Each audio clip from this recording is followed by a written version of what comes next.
So a first defeat since you arrived, five goals conceded. Where did you feel it went wrong today? Nothing so much until the red card came, and after that we were not able to cope with the situation. I don't know why, but it was like this. So after the red card we could not adapt to the situations.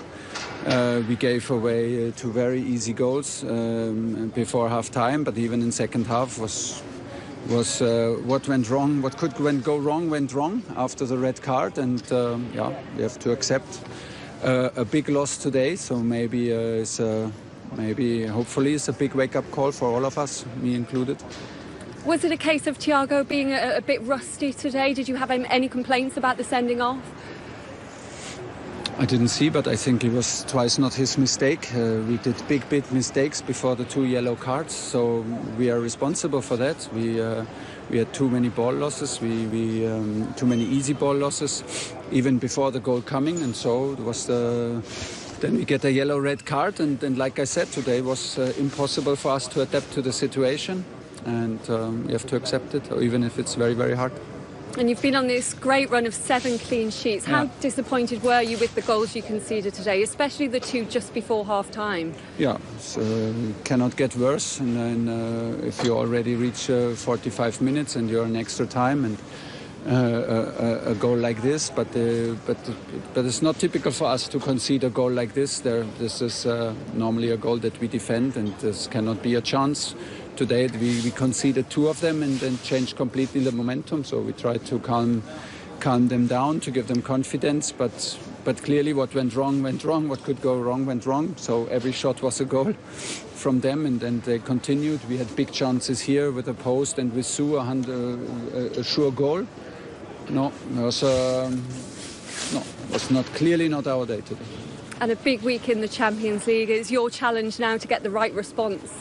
Yeah, we will get the right response because this is sports and this is absolutely necessary. Today, first of all, it's important that we digest it because it's a lot. It's a lot to digest. I did not see it coming, and now we have to take our responsibilities, me included, and shake it off, digest it, and continue tomorrow. Thank you, Thomas. Unbelievable. That's why we love this league, because, strange things happen. And they're only 7 points off Newcastle. So, they can dare to dream. 8 games left after that performance. Pereira, 2 goals, 2 assists. They were brilliant. And Chelsea had an awful day at the office. It's great to have the Premier League back, isn't it? Incredible performance, really, for West Brom at Stamford Bridge. That's the first of match week 30 down then, with 9 games still to come, of course. We've got a Yorkshire derby on the way in a short while from Ellen Road. Leeds up against bottom club Sheffield United. Leeds can move into the top half with a win. It's third v first as Leicester host Manchester City. Leicester can go second. Pep's men can go 17 points clear at the top with a victory before another mouth-watering game at the Emirates Stadium between Arsenal and the defending champions Liverpool. Congratulations, how good was that?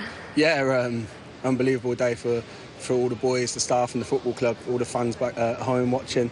It's been a tough season, as you know, where we are in the league, but it's nice to come here and get so many goals as well, and really enjoy it today, and against a really good Chelsea team, 10 men or not. They've got a lot of quality, so good day all round. And what is it with you in scoring against Chelsea? All of your 5 Premier League goals against them. I know, I don't have a clue.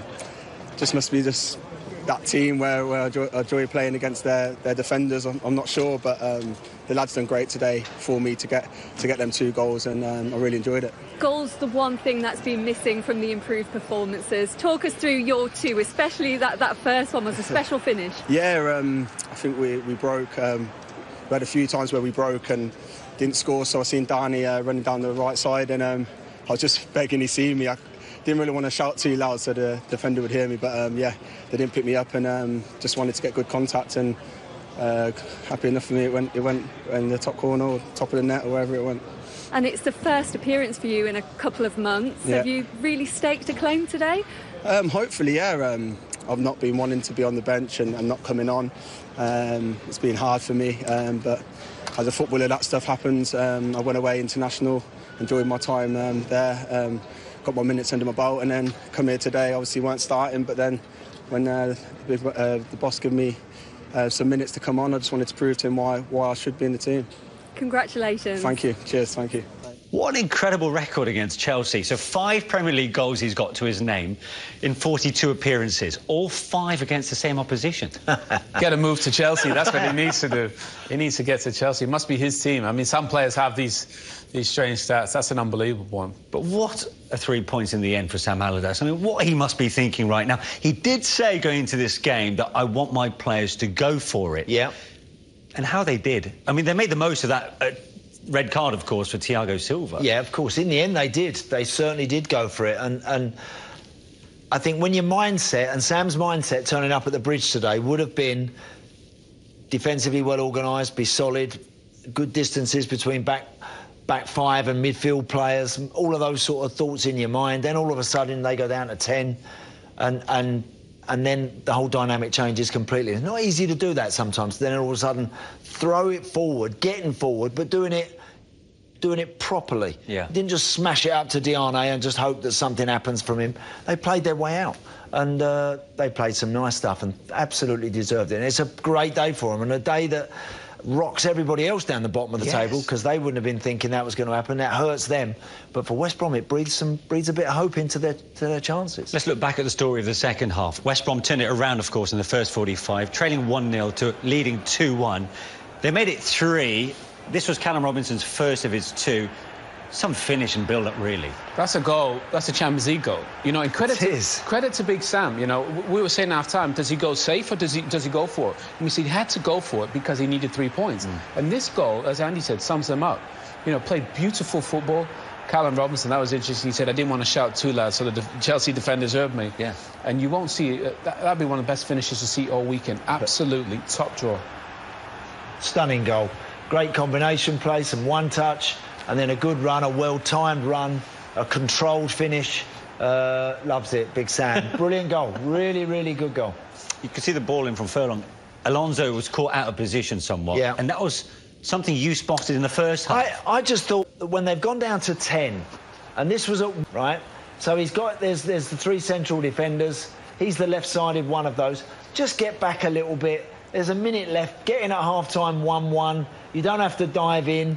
And again, it's almost as if they're still playing 11v11. He's going tight to his wide man, Matt Phillips, who skips past him, comes inside on his left foot. That could have been 2-1. Very nearly ended up in the back of the net. I just thought that Chelsea, to me, they looked naive a little bit, Owen, when they went down to 10. They didn't look like they knew exactly where they all were and how to cope. Yeah, well, I think Chelsea fans have seen this, where Alonso in a 3, you know, as a wing-back, fabulous. When he falls into a back 4 like he did again today, you see the worst of him. And going forward, he's almost the furthest player up the pitch. But sadly, Andy, going back the other way, he tends to be out of position. I just thought that the crucial part of that game for Tuchel and Chelsea was they had the lead and then they've got pegged back right on half-time. They're a man short, get in at 1-1. Get in at 1-1 where the coach can have a say and he can shape it up a little bit differently, maybe, whatever. But I thought they looked a little bit of a shambles, Chelsea. Look, losing a man happens, and you have to think about how you go about it. And I thought for what remained of the first half, they played that really poorly. Is that quite relevant, actually, with West Brom's 4th goal, which actually started from a Chelsea throw-in? Yeah, I mean, first of all, you know, we know Chelsea are great on set pieces, so the guys are up there. But, you know, they're just unorganised. And credit, you know, West Brom, they didn't lump it. You know, they did. They're looking for these little angles. Mason Mount needs to get that one there. Unbelievable little back heel, little set from Pereira. Again, you know, not the cleanest finish, but the football forward, you know, up the whole pitch was top draw. And this is where you see Jorginho at his worst in a way. Yeah. You know, when he gets into that, he's not quick enough to get there, and then he's not quick enough to recover. And I think for Thomas Tuchel, this will be a huge learning curve, you know, to figure out who can you rely on in these big games. And with no Kante in there, who tidies up a lot of these mistakes, they look a different team. You can tell Tuchel's the sort of coach that is across absolutely everything. Before a game, he'll have every last detail, every last statistic number in his mind. His players will have been told everything. When you lose a man, all of a sudden all that goes out the window for a minute. So then your instinct kicks in, you narrow down, you get men back behind the ball. You don't go rushing out to people to squeeze the ball because they've got an extra man, they're going to pick you off. None of that applied today. It looks like the coach has done so much strategy work with the players. But when you go down to 10, you can't. Then you want your players to kind of think for themselves. They've got to sort that out, and they didn't do that, Chelsea. And I thought West Brom took advantage beautifully. And for West Brom, the 5th goal was the icing on the cake. Well, it was. I mean, it was because at 4-2 we were all thinking, oh, if Chelsea get another one, then it's going to be interesting. But that's a lovely finish. That's a really good finish. Kurt Zuma again doesn't know who's behind him, if there is anybody there, if there isn't. Look. Got himself square on, he doesn't know where anybody is behind him. We wondered whether Robinson might have gone offside, but it looks like he hasn't. Lovely finish, Owen. Brilliant finish. I mean, that's the thing, you know, Pereira, Callum Robinson came on and affected the game brilliant. Diagne was linking up the play exceptionally well. Mendy, we didn't see him make saves. He's made some brilliant saves since he's come in, barely made one today. But I think for Chelsea and for Kurt Zuma, I'm not sure that's going to go well for him today after what happened. You think that's pivotal for them? Yeah, no, I think for him, first of all, I don't think he's the most comfortable with his left foot, so playing the left side of the 3, I think, puts a lot of pressure on him. We saw, I think it was the first goal, where he plays a poor ball into Jorginho, the weight of it, and that's where the goal comes from. So for Zuma, I think that's, you know, I'm not sure he's going to be playing many games going forward after today's performance.